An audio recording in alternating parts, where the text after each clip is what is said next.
Hello my dear students of class 10. This is Prarthana.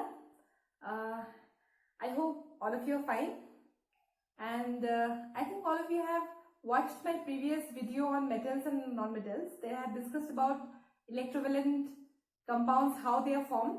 Okay, so means how does metals and the non-metals react. We have learned that. Okay, if not, then please go through it. So today in today's class we are going to learn about the different properties of metals as well as non-metals, along with extraction of metals and the different processes involved with it. Okay. Now in class 9 you all have learned what is a matter. So anything which has mass and occupies space is called matter. So matter can be your solids, liquids or gas, because all these three states have what? They have mass and also they occupy space. That means they have mass as well as volume. So what is the smallest particle of matter? I have already discussed, but once again let's discuss. The smallest particle of matter is atom. Atoms combine to form what? Atoms combine to form molecules. Then similar molecules, they combine to form elements. Then elements, they chemically combine. Okay, chemically combine means it cannot be separated by physical means. Now suppose gold and silver are metals. If I bring some pieces of gold and some pieces of silver, if I mix it with the hand and if I say, can you call it as compound?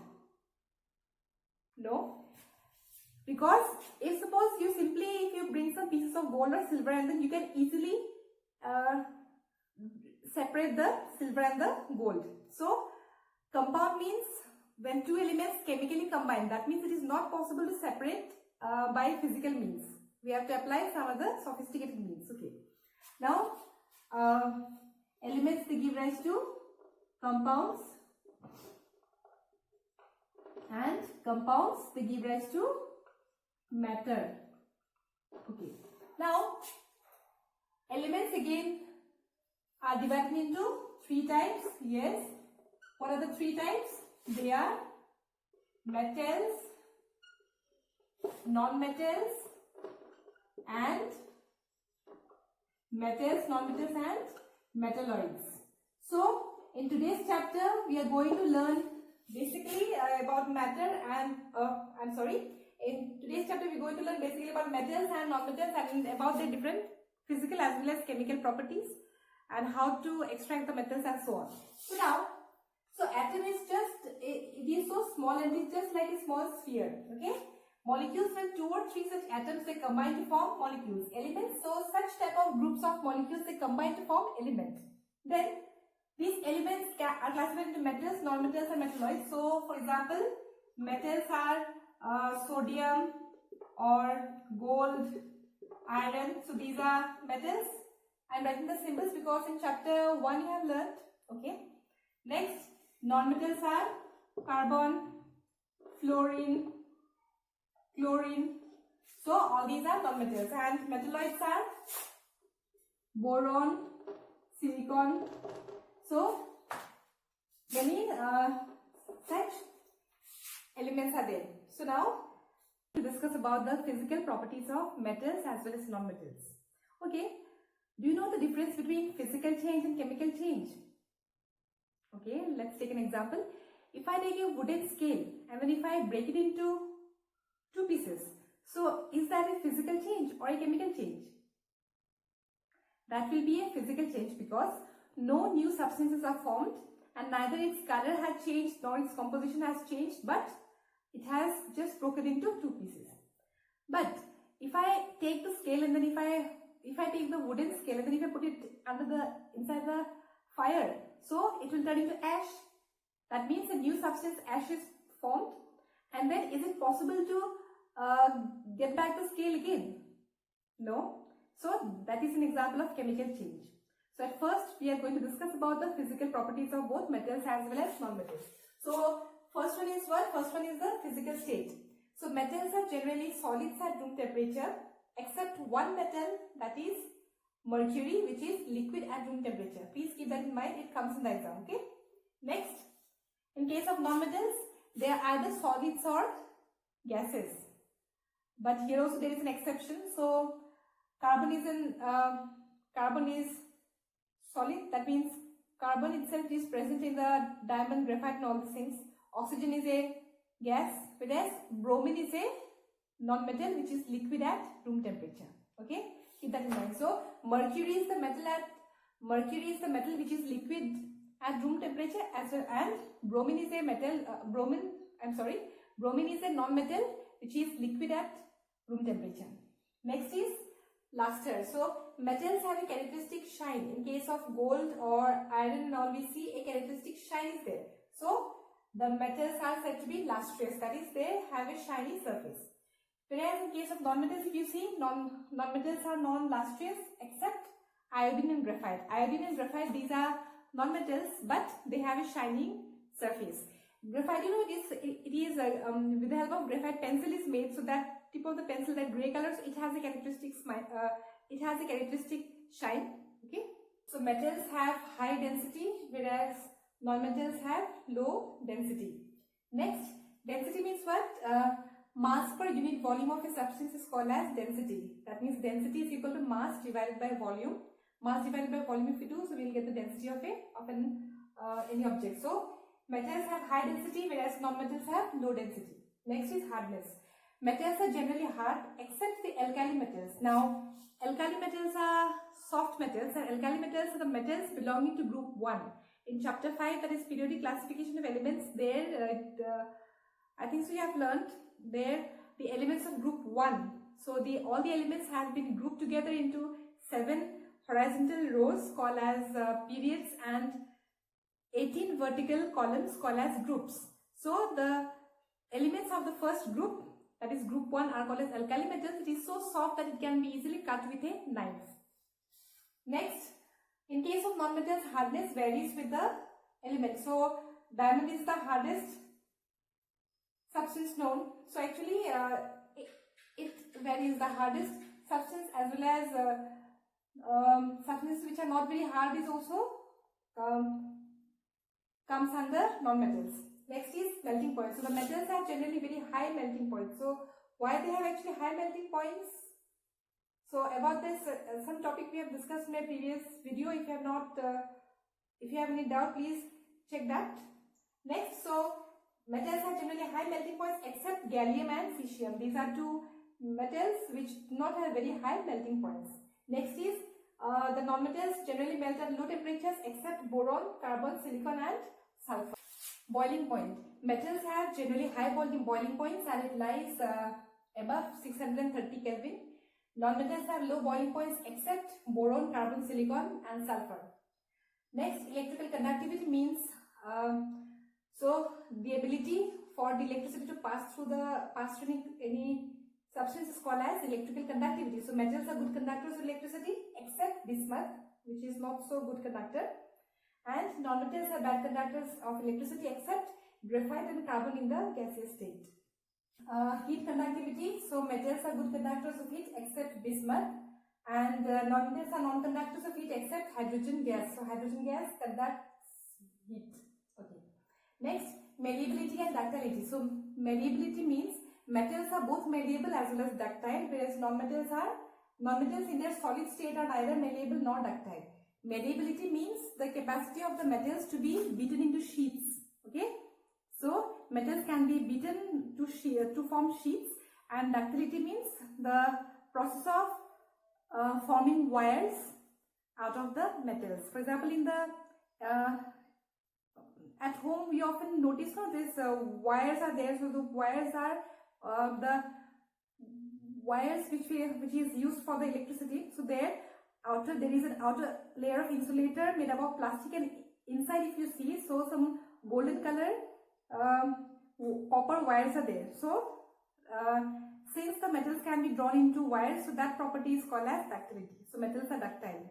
Electrical wires. So the electrical wires, there is a outer layer of plastic which is the insulator layer, and within that, if that part is removed or cut, then inside we see some golden color wires. So metals, so they are actually copper wires. So the copper metal can be drawn into wires, and that is called as and that property is called as ductility. Okay.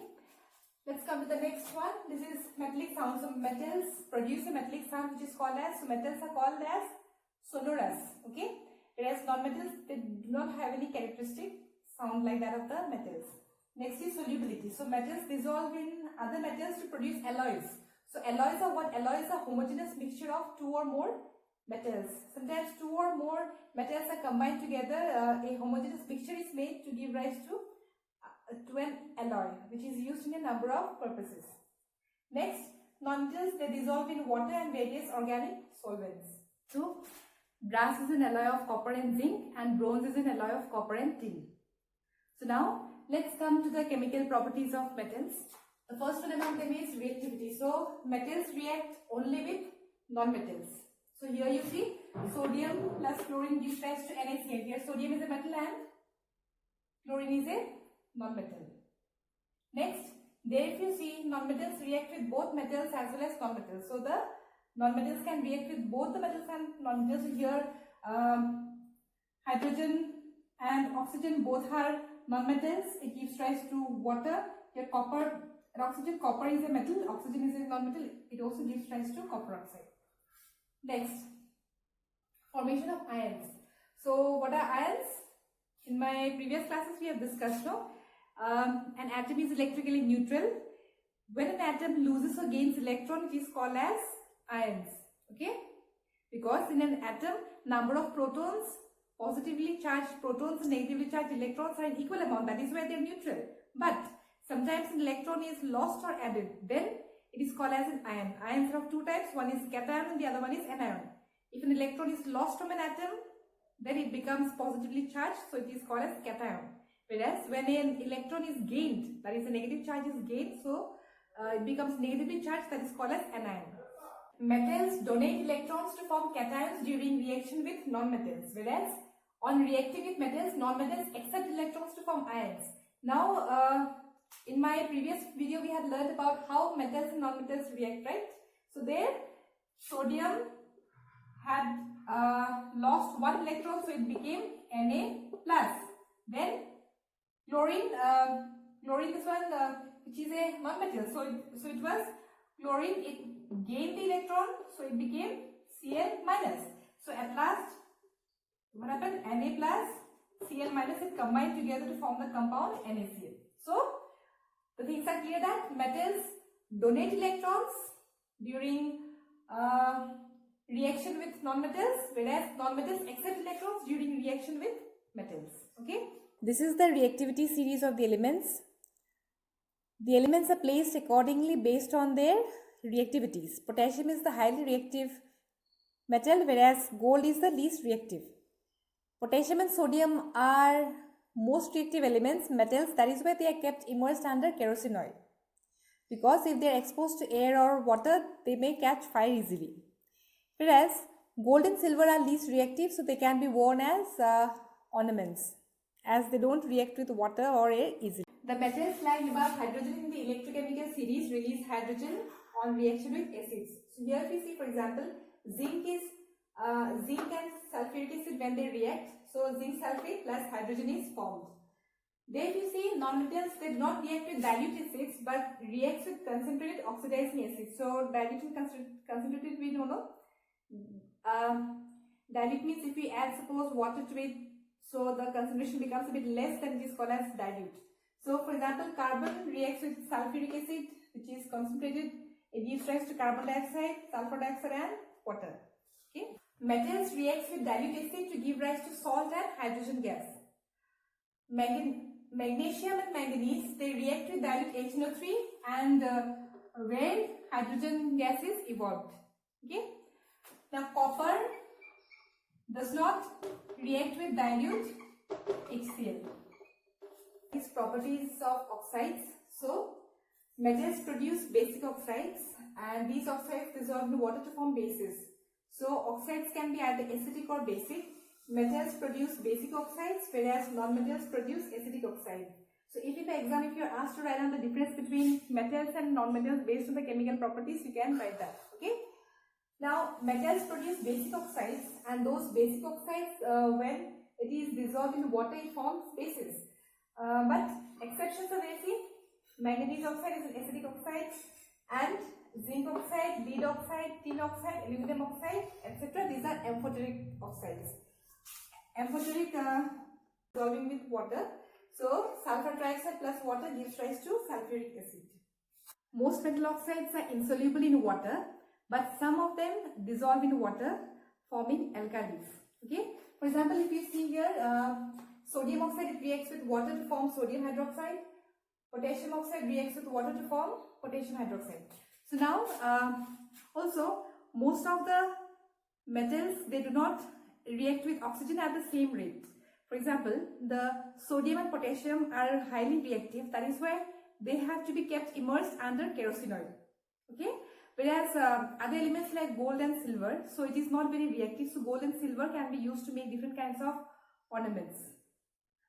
Have you ever thought why we wear ornaments of gold and not of iron or some other kind of metal? Gold and silver doesn't react with oxygen even at very high temperature. Moreover, some other elements like your magnesium, aluminum, zinc, lead, so these metals actually, they form a layer of oxide. Okay, a layer of oxide forms on the surface of the layer. So these metals, when exposed to air for a longer duration of time, a layer is formed on top.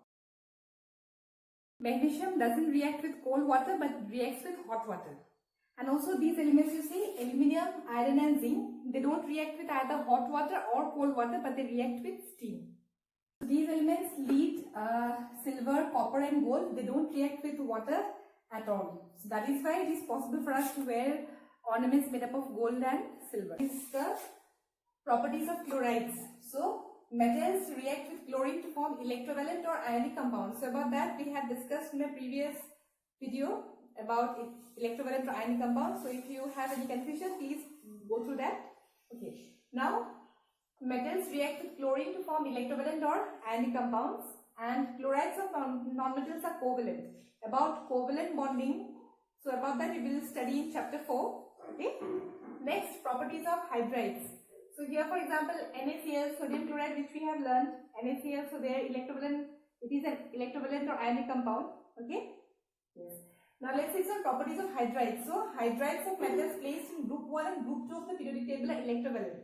Hydrides means when hydrogen is attached, when hydrogen reacts with any of the metals. So generally hydrides of metals placed in group 1 and 2 are electrovalent. So about the groups and periods, it is there in the chapter 5, periodic classification of elements. So we will study that. So there, all those elements of the first group and second group, that is the vertical column. So the elements of the first two groups are electrovalent, or they form, the bond formed between them is electrovalent. Okay. Next is hydrides of nonmetals are covalent. So as I said about covalent bonding, we will learn in chapter 4. Amphoteric oxides are oxides which shows the properties of both the acid as well as bases, and these oxides, when reacts with the acids or bases, they produce salt and water. 1, 2, 3, 4, all of you try to do it by yourself, and then you tell me the answers in the comment section below. So I will tell you whether it is correct or wrong. Okay. Now let's see question number 5. You are given a hammer, a battery, a bulb, wires and switch. How could you distinguish them how could you use them to distinguish between samples of metals and non-metals? So by using the hammer, if we beat the metals, so it will be metals elastic and metals are malleable as well as ductile. So if you hit the metals with the hammer, so it will spread into sheets. But if you hit the non-metal with the hammer, it will break into pieces. So using the hammer, you can find out in that way. Next, if you are given a bulb, wires and a switch, so metals are good conductors of electricity. So the bulb will glow when the switch is put in along with the metals, but it will not glow if it is connected to the non-metals. Number 10, you see.